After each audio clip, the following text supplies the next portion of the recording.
Assalamualaikum warahmatullahi wabarakatuh. Perkenalkan, nama saya Nagita Slavina S, NIM F1C125048. Saya berasal dari program studi kimia.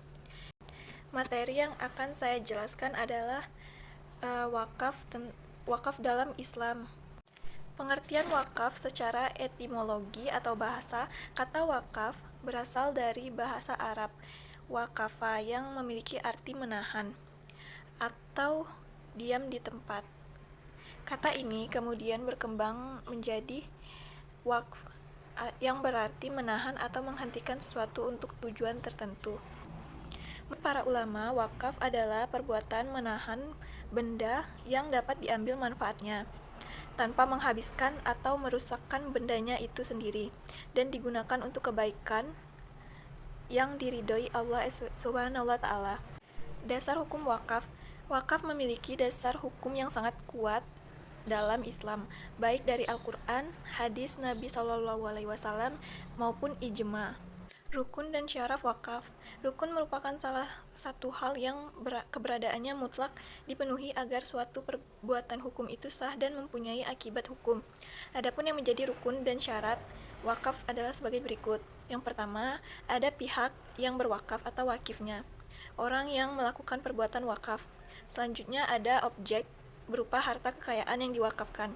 Harta benda yang akan diwakafkan harus jelas wujudnya dan zatnya dan bersifat abadi.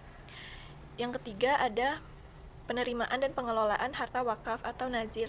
Dan yang terakhir adanya sikat, pernyataan pemberian wakaf baik secara lafaz, tulisan maupun isyarat.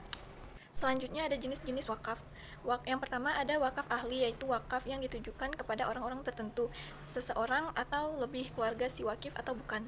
Yang kedua, wakif khairi, yaitu wakaf yang secara tegas untuk kepentingan keagamaan atau kemasyarakatan, seperti wakaf yang diserahkan untuk keperluan umum, pembangunan masjid, sekolah, jembatan, rumah sakit, dan panti asuhan.